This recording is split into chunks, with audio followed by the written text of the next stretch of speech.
Sans doute, vous êtes-vous déjà amusé à voir dans la forme des nuages quelques génies sortant de sa lampe ou stégosaure en marche lente. Les nuages nous parlent beaucoup. En plus de nous faire rêver, ils savent nous révéler les mouvements cachés de l'atmosphère. Par une belle journée ensoleillée, il est typique de constater l'air tourbillonner sur les bords du nuage, mais il ne tourbillonne pas que dans les nuages. Donc, comme dans beaucoup de phénomènes, c'est le soleil le chef d'orchestre. Le soleil chauffe le sol, qui va chauffer l'air à son contact. Et en fonction du sol, justement, l'air va être chauffé de différentes manières, plus ou moins chauffé. Sur certaines surfaces, c'est plus chaud qu'autour. Et ça va créer des mouvements dans l'atmosphère, parce qu'une parcelle d'air plus chaude que son environnement est plus légère et va monter. Donc on crée ainsi des ascendances qui profitent aux rapaces, qui tournent, qui les utilisent en tournant à l'intérieur, les planeurs, les deltaplanes. Et cette couche d'air, en fait, qui est en interaction directe avec la surface, s'appelle la couche limite atmosphérique. Et si vous regardez par exemple au fond en montagne, là, vous voyez des nuages qui se sont créés au-dessus des reliefs. Ils se sont créés par ce phénomène. Donc entre les nuages, même le sommet des nuages ici, et la surface terrestre, eh bien, il y a des mouvements turbulents, des descendances, des ascendances et des mouvements horizontaux aussi, de toute échelle, qui sont turbulents. Au-dessus, l'air est beaucoup plus calme. La couche limite atmosphérique est finalement la couche dans laquelle la plupart des êtres terrestres vivent, celle dans laquelle se forment les nuages, avec l'eau puisée en surface, celle dans laquelle la poussière est soulevée ou des polluants émis. Ces particules sont mélangées, transportées dans cette couche d'air que l'on respire. Elles jouent donc un rôle très important dans le système climatique terrestre. L'air est calme et stable le matin quand le soleil se lève. Puis, progressivement, l'activité convective, ces ascendances et descendances thermiques vont s'intensifier avec le chauffage de la surface par le soleil et la couche limite va s'épaissir. Le soir, lorsque le soleil est couché, la surface se refroidit par rayonnement, l'air à son contact se refroidit aussi et se stabilise. On sait assez bien représenter et expliquer ce qui se passe en pleine journée. Dans la nuit, c'est tout un autre monde parce que le soleil se cache, il ne chauffe plus le sol. Donc le sol au contraire se refroidit et l'atmosphère se stabilise. Et entre les deux, c'est transitoire. Quand on regarde les phénomènes ou les équations de près, on s'aperçoit qu'on n'a pas toutes les réponses. Les approches qu'on a mathématiques des phénomènes en journée ne s'appliquent pas à cette transition et les approches qu'on a la nuit ne s'appliquent pas non plus. Pour comprendre cette période de transition, il faut redéfinir les différentes couches atmosphériques, leurs caractéristiques turbulentes et les échanges qui s'opèrent entre elles. Ceci est important pour comprendre notamment le transport de vapeur d'eau, des poussières et des polluants qui proviennent de la surface. Comme dans tous les domaines de la physique, l'observation des phénomènes est indispensable pour les comprendre et mieux les modéliser. Des chercheurs du laboratoire d'aérologie et une trentaine de chercheurs internationaux ont donc organisé une campagne d'observation au Centre de recherche atmosphérique de Lannemezan, site instrumenté de l'Observatoire Midi-Pyrénées. This is the 150 by 150 meters. At this point, we're going to just have 3 instruments on the 2 tethered balloons. It'll be the same both at the Moore site as well as the Corn site. Aujourd'hui sera donc une journée d'observation intensive. Les chercheurs vont maintenant mettre en œuvre un grand nombre d'instruments complémentaires afin de donner une image la plus précise et complète possible de l'atmosphère durant cette phase de transition. Comme nous l'avons vu précédemment, la course diurne du Soleil va déterminer l'énergie disponible en surface, Mais c'est le type de sol et de végétation qui détermine comment cette énergie va être restituée dans l'atmosphère. Ainsi, 5 couverts végétaux, le maïs, le blé, les landes, la forêt et l'herbage sont mis sous surveillance avec des stations mesurant le bilan d'énergie. Le mât qui est derrière moi fait 60 mètres de haut et c'est un moyen permanent de mesure du centre de recherche atmosphérique. Et il est équipé à 3 niveaux de capteurs que l'on peut retrouver sur les stations de surface, sur les différents couverts végétaux de la région que l'on a instrumentés pour la campagne BLAST. Alors ces capteurs mesurent de façon très rapide, à 20 mesures par seconde, ce qui nous permet d'accéder aux toutes petites échelles de la turbulence, et ils mesurent donc la température, l'humidité et la vitesse du vent. Et de ces mesures, on arrive à déduire comment la surface restitue à l'atmosphère de l'énergie, soit sous forme de chaleur, soit sous forme d'humidité. Alors l'intérêt d'avoir équipé plusieurs stations et plusieurs couverts végétaux, c'est de comprendre comment chaque couvert végétal va transférer de l'énergie à l'atmosphère. Ça se fait de façon différente en fonction du stockage dans le sol. Et il y a aussi des décalages dans le temps qui vont se faire entre les différentes surfaces, ce qui peut jouer sur la transition de la fin d'après-midi. La réponse de l'atmosphère juste au-dessus de ces surfaces est aussi mesurée grâce à des ballons captifs. Ces ballons de 7 mètres cubes gonflés à l'hélium sont maintenus avec une ligne le long de laquelle sont disposées des sondes mesurant la température, l'humidité et le vent. Okay, 98. Donc lorsque l'on souhaite réaliser des mesures de turbulence au-delà, à des hauteurs plus grandes que celles des mâts instrumentés existants, on est amené à étudier de nouvelles instrumentations à accrocher sous des ballons captifs, comme cette sonde que l'on a développée à Météo France. Elle est constituée d'un anémomètre à ultrasons qui va être accroché sous le ballon, et comme le ballon lui-même subit les mouvements du vent que l'on veut mesurer, on va également mesurer les mouvements de cette sonde pour permettre de corriger les mesures effectuées. De plus, on mesure la température de manière très rapide également, à la même fréquence que les mesures de vent, avec ici un thermomètre dans un petit abri météorologique qui a la taille d'un cheveu humain. Donc, cette sonde est ensuite accrochée sous le ballon et on peut aller faire des mesures jusqu'à des hauteurs de 500 mètres par rapport au sol.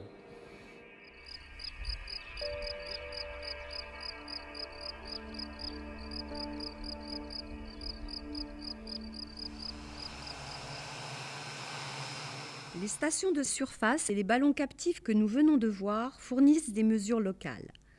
Les moyens aéroportés comme les drones ou les avions permettent d'accéder à des informations à différents niveaux dans l'atmosphère et à des échelles spatiales différentes. During the BLAST campaign here in France, we are now using very extensively UAS systems, unmanned aerial systems, to enhance our measurement capabilities for the atmospheric boundary layer. And these systems are capable of atmospheric profiles or horizontal transects and surveys.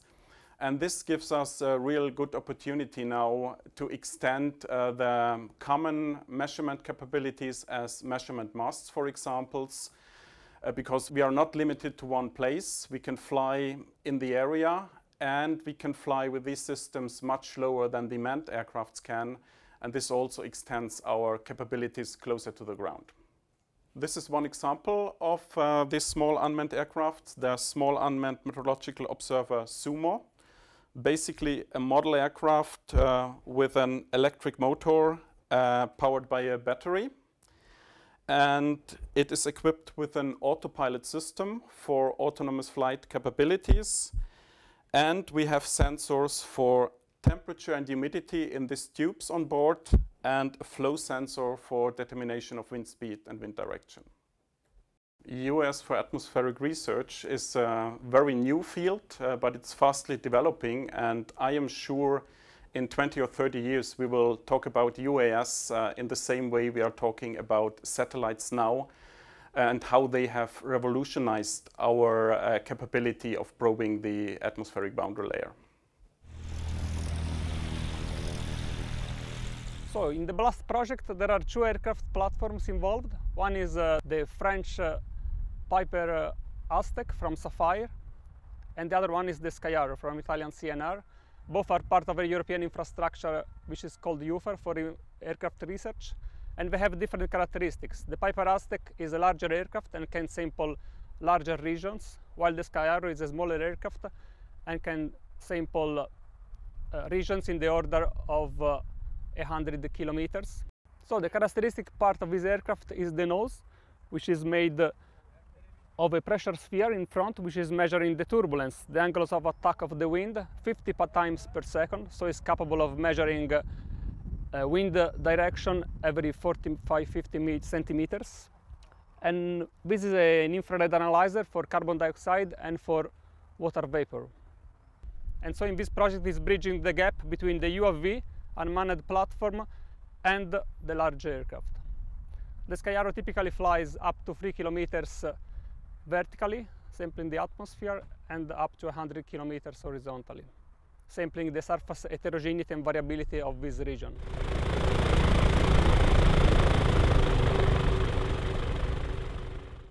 Les explorations aéroportées permettent donc d'étudier directement et dans toute l'épaisseur de la couche limite l'évolution de la turbulence et de la dimension de ces tourbillons. Cependant, les avions et les drones ne peuvent pas mesurer de façon continue. Ainsi, les chercheurs disposent au sol de différents types de mesures télédétectées.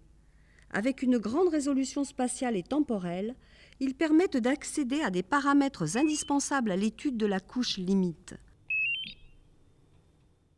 La mesure télédétectée est une mesure indirecte qui consiste à émettre des ondes électromagnétiques. Celles-ci seront réfléchies, rétrodiffusées par des cibles dans l'atmosphère. En fonction de la longueur d'onde utilisée, on pourra mesurer soit des contenus en aérosol ou en gouttelettes d'eau, soit des changements de température et d'humidité de l'air, soit le vent. Alors la campagne BLAST met en œuvre toute une panoplie d'instruments de télédétection.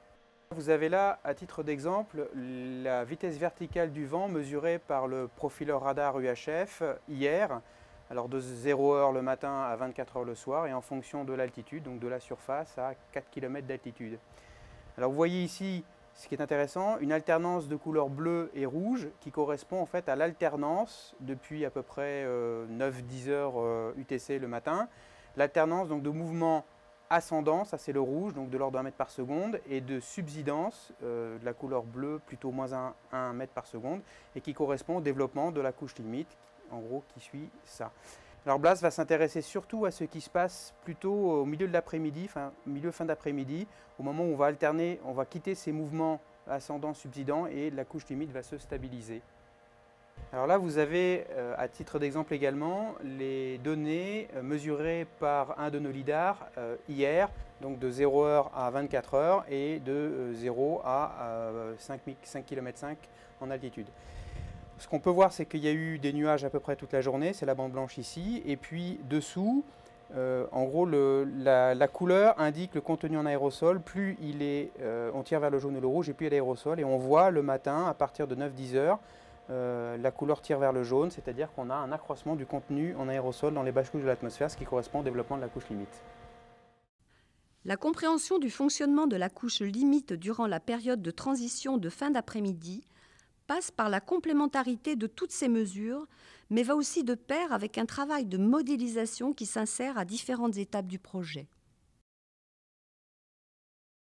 Il y a 3 volets dans la modélisation. Donc le premier concerne en fait les diagnostics qui ont été établis à partir des modèles opérationnels de Météo France pour aider à la prévision pendant la campagne. Le deuxième aspect concerne l'évaluation des modèles opérationnels de Météo France pendant cette phase de transition de l'après-midi où on ne comprend pas encore très bien les choses. Donc le troisième aspect de la modélisation concerne les modèles que l'on va utiliser pour mieux comprendre les processus en jeu dans cette couche limite. Donc il y a d'abord les modèles assez simples, donc modèles simplifiés qu'on appelle Mixed Layer Model, où on va essayer de tester certaines hypothèses. Ensuite, il y a les simulations LES, donc simulations qui résolvent les tourbillons dans cette couche limite, qui ont une résolution de l'ordre de quelques dizaines de mètres, qu'on va utiliser essentiellement en combinaison avec les observations pour mieux comprendre les processus en jeu. Et enfin, il y a un dernier type de modèle qui s'appelle des DNS, qui sont des simulations en résolution encore plus fine de l'ordre de quelques mètres. Donc on va s'intéresser avec ces outils à 3 questions. Donc l'évolution de la structure verticale de la couche humide, l'évolution des échelles caractéristiques des tourbillons dans l'atmosphère, et enfin la dernière partie concerne le rôle des hétérogénéités de surface sur le développement de cette couche humide.